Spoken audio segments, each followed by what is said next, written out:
Hai semuanya, welcome back to my YouTube channel. Jadi hari ini gue bakal bikin konten tentang plus minusnya kita tinggal di Australia. Lebih tepatnya kalau gue pribadi tinggal di Sydney dan sekarang gue lagi tinggal di regional area, tepatnya di kota Tamworth di New South Wales. Jadi Australia kan besar ya guys. Ada Victoria, ada Queensland, ada New South Wales dan lain sebagainya. Jadi memang di konten gue kali ini gue bakal ngasih tahu kalian tentang apa sih sisi positifnya tinggal di sini sampai orang-orang kok kayak banyak banget yang mau berangkat ke Australia. Dan apa juga sisi gelapnya atau lebih tepatnya bisa dikatakan sebagai sebuah konsekuensi. Oke, jadi gue udah nulis beberapa informasi yang semoga bisa membantu teman-teman semua buat kalian lebih tahu mengenai kondisi tinggal di Australia itu sendiri seperti apa. Gak cuman bikin kalian jadi kepengen pindah ke Australia, karena sering banget teman-teman influencer atau teman-teman YouTuber bikin kontennya mungkin sisi manisnya doang, sisi enaknya tinggal di Australia seperti apa. Tapi dimanapun kita tinggal pasti ada yang namanya sisi gelap atau bisa dikatakan kekurangan atau konsekuensi, yaitu terserah kalian mau nyebutnya apa. Tapi kalau menurut gue pribadi, tinggal di Australia ini bisa dikatakan tidak ada kekurangan selama gue 8 bulan ini. Tapi gue menyebutnya itu sebagai sebuah konsekuensi gitu kan, karena setiap negara pasti punya peraturan-peraturan yang mungkin menurut kita yang menjalani kayak oh kok berat banget, kayak oh peraturannya ketat banget gitu. Jadi apa aja sisi positifnya dan apa aja sisi gelapnya tinggal di Australia. Yang pertama, yang pasti kita semua tahu gitu kan, semua pasti udah dengar ini, teman-teman udah nonton ini, bahkan di konten gue sebelumnya juga gue sempat ngasih tahu kalian bahwa tinggal di sini, kerja di sini memang gajinya cukup besar ya. Siapa yang gak tertarik kerja cuci piring bisa sampai dapat 50 juta dalam seminggu atau 40 juta dalam seminggu, tergantung, balik lagi semua tergantung ke si pemberi kerja dan ya tergantung experience aja sih sebenarnya kayak gitu. Biasanya teman-teman yang dapat gajinya besar ini biasanya yang gue ketahui juga adalah teman-teman yang pekerjanya sebagai pekerja casual. Kayak gue sebelumnya, gue kerja sebagai kitchen hand di salah satu restoran di Sydney. Rate gue itu besar, itu karena gue bukan full time, tapi gue casual worker gitu. Jadi memang rate casual itu lebih besar daripada rate-nya full time. Tapi balik lagi yang namanya kontrak kerja gitu kan, kayak part time, full time, casual pasti kontraknya tuh beda-beda gitu kan. Kalau casual kalian nggak punya annual leave dan lain sebagainya. Kalau full time kalian punya jatah untuk cuti gitu kan. Nah sedangkan kalau casual gajinya memang gede, tapi kalau kamu nggak masuk, kamu sakit, kamu tidak dibayar gitu. Terus apalagi kak keuntungan tinggal di Australia, yang pastinya teman-teman bisa ngerasain udara yang sehat dan kalian bisa datang ke taman yang kayak yang kalian lihat di belakang gue gitu kan. Tamannya cakep, bagus, bersih, dan ya namanya kalian datang ke negara yang udaranya bersih, jadi mau duduk-duduk di taman ikhlas gitu kan, karena bisa napas dengan udara yang sehat gitu kan. Kalau mungkin teman-teman yang di Jakarta ya, gue nggak tahu kalau di kota-kota lain. Di Jakarta kan memang banyak taman-taman yang dibuat sama pemerintah gitu kan, cuman jarang yang menggunakan fasilitas tersebut. Karena apa? Karena udaranya gitu kan, dan karena budaya nongkrong di taman itu juga bukan menjadi sebuah kebiasaan di Indonesia gitu, secara khusus di Jakarta. Sedangkan kalau di sini memang nongkrong di taman, jalan sore dan lain sebagainya itu adalah bisa dikatakan sebuah kebiasaan orang-orang yang tinggal di sini gitu. Tamannya sendiri pun benar-benar enak guys, dari tempat duduknya gitu kan. Terus ada air-air mancurnya, ada bebek-bebeknya gitu. Jadi emang ya nongkrong di taman seperti ini memang bisa merefresh otak gitu. Lalu yang ketiga, nggak ada tuh yang namanya pungli. Mau masuk pantai harus bayar tiket, uang pemeliharaan dan lain sebagainya, yang padahal pas kita masuk ternyata pantainya jorok-jorok aja. Nah, kalian bisa menikmati keindahan-keindahan alam yang memang adalah umum gitu kan ya, bukan yang dikomersilkan ya, itu gratis gitu kan. Kayak misalnya kalau di Sydney teman-teman bisa ke Bondi Beach, bisa ke Manly dan pantai-pantai lainnya, dan itu semua gratis, bisa kalian tempuh dengan menggunakan transportasi umum. Kalau untuk masalah transportasi ini yang keempat, transportasi umumnya aman dan nyaman, on time, terus ya memuaskan lah. Cuman balik lagi gue nggak bisa bilang ini sebagai Australia, karena ada Melbourne, ada Brisbane, ada Tasmania, dan ada Perth, ada pokoknya ya di bagian-bagian Australia lainnya gue nggak tahu. Kalau untuk di Sydney sendiri memang transportasinya aman banget gitu loh. Teman-teman tuh punya banyak pilihan. Kalian bisa naik metro atau yang biasa disebut, kalau di Jakarta kita bilangnya MRT, kita bisa naik train, kita bisa naik bus, ada tram juga. Nah, jadi kalau misalnya kalian malas jalan kaki, kalian bisa menggunakan light rail gitu. Itu di Sydney, aku nggak tahu, aku nggak bisa bilang bahwa di kota-kota lain yang ada di Australia seperti itu atau enggak. Aku masih harus cari tahu lagi, dan mungkin teman-teman bisa cari tahu sendiri gitu kan. Bisa kulik-kulik di Google sendiri untuk mendapatkan apakah di kota lain selain Sydney transportasinya juga aman gitu. Tapi kalau teman-teman ke regional area kayak gue sekarang, transportasi umumnya tuh nggak ada, bukan nggak ada, tapi jarang banget. Kita di sini ada ada bus. Cuman itu dia, namanya kita ada di kota kecil, jadi memang bus-busnya itu enggak yang selalu ada kayak di sini gitu. Kalau di Sydney kan kereta selalu ada, setiap beberapa menit sekali tuh pasti nongol gitu ya, sama lah kayak di Jakarta. Begitu juga dengan bus. Tapi kalau di Tamworth, busnya itu bisa 1 jam sekali kayaknya, 1 jam sekali atau 2 jam sekali. Pokoknya enggak yang selalu ada gitu. Jadi kita emang harus ngecekin dulu nih jadwalnya, jam berapa nih bakal ada bus. Nggak bisa kalian keluar jalan nunggu di halte, ya lu nunggu sampai Bangkotan, tapi kalau belum jamnya ya busnya nggak ada gitu. Selanjutnya apalagi? Kesetaraan dalam pekerjaan. Nah ini yang paling penting teman-teman. Satu yang gue syukuri dan gue suka di sini gitu ya, untuk kesetaraan dalam pekerjaan itu benar-benar berasa ya. Yang gue masih sedih adalah gue masih sering mendapatkan, masih sampai detik ini, sampai minggu lalu pun gue masih ngeliat yang kayak loker ini baru bawahnya salah satu syaratnya adalah good looking. Di sini tuh sangat minim adanya diskriminasi di dalam pekerjaan. Misalnya kita mau ngelamar pekerjaan, kan kita pasti ngirimin CV gitu kan. Nah di sini tuh seringkali orang-orang tidak menggunakan foto di dalam resume atau CV-nya. Karena apa? Itu karena untuk menghindari diskriminasi, akhirnya yang didahuluin karena dia cantik, karena dia ganteng, karena dia good looking. Recruiter tuh jadi bisa lebih fokus sama pengalaman dan kemampuan seseorang, bukan karena penampilannya gitu. Jadi itu yang emang gue suka banget di sini, dan gue harap hal yang seperti itu bisa juga terjadi di Indonesia. Baik HR ataupun bagian-bagian recruiter lainnya tuh bisa lebih fokus ke kemampuan, lebih fokus kepada skill dan pengalaman pekerjaan dari orang yang melamar pekerjaan, bukan fokus kayak dia cantik atau enggak. Yang penting dia cantik aja dulu, yang penting dia ganteng aja dulu, masalah kerja ntar bisa di training. Nah itu kan seringkali kayak gitu kan, akhirnya orang-orang yang emang sebenarnya mampu tapi dia tidak masuk ke dalam kategori good looking itu akhirnya jadi terasingkan gitu.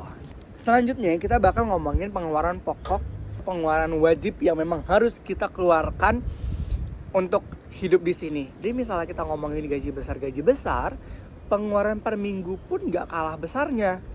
Misalnya apa?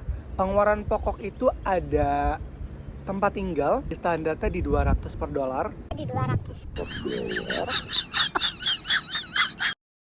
Lalu ada asuransi kesehatan.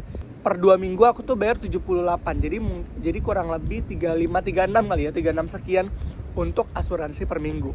Itu berarti udah 236. Selanjutnya ada transportasi. Ya, kalau teman-teman yang tinggal di city, teman-teman yang tinggal di kota besar seperti Sydney, Melbourne, Brisbane, apalagi ya pokoknya kota-kota besar di Australia. Intinya kalau misalnya di Sydney kita pakai Opal itu udah $50 per minggu ya. Itu transportasi umum. Itu kalau tinggal di Sydney. Nah, sekarang gue tinggal di Tamworth, transportasinya sendiri bisa dikatakan lebih besar sebenarnya pengeluaran transportasi gitu kan. Bisa lebih dari 50 karena transportasi umumnya susah. Jadi biasanya tuh kita bayar, kita ada kayak di grup Indonesia, kita ngomong kayak, Kak, gue mau nyari share petrol dong buat dari sini ke sini. Nanti biasanya teman-teman yang free yang emang punya mobil tuh yang kayak dia nentuin harga, misalnya kayak pulang pergi $10 ya gitu, atau enggak pulang pergi berapa dolar ya gitu. Jadi kayak untuk transportasi umum sendiri menurut gue, kalau kalian nggak punya mobil, sedikit jadi lebih besar pengeluarannya. Jadi untuk transportasi umum, kalau kalian tinggal di Sydney atau di kota-kota besar mungkin $50 per minggu. Tapi kalau kalian tinggal di regional area kayak gue sekarang, itu bisa lebih sih, bisa lebih dari 50. Jadi memang lebih enak kalau kita punya mobil sendiri. Selanjutnya ada makan dan groceries gitu. Makan di luar tuh pasti, kalau gue pribadi gue jatahin seminggu gue boleh makan di luar itu kayak 2 kali gitu kan. Seminggu tuh 2-3 kali. 3 kali tuh menurut gue udah banyak banget gitu kan. Jadi udah dijatahin. Dan juga groceries itu ya itu, kalau kita mau masak, pokoknya kita memenuhi kebutuhan dapur kita, itu kurang lebih makan di luar sama groceries tuh $200 gitu kan. Itu udah hemat banget sih menurut gue kayaknya.